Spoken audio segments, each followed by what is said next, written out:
మన ప్రభువును రక్షకుడునైన యేసుక్రీస్తు నామమున మీ అందరికీ శుభాది వందనములు.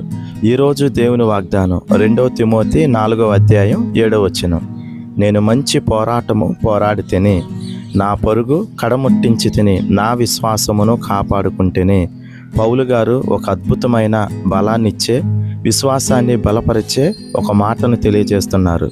నేను మంచి పోరాటము పోరాడి తిని నా పరుగు కడముట్టించి తిని నా విశ్వాసమును కాపాడుకుంటేనే.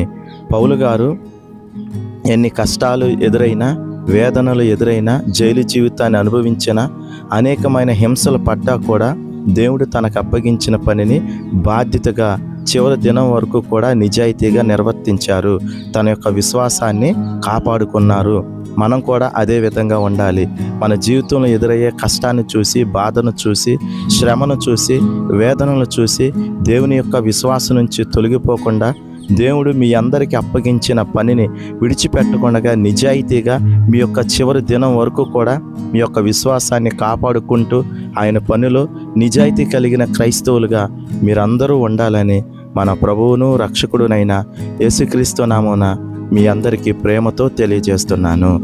Thank you.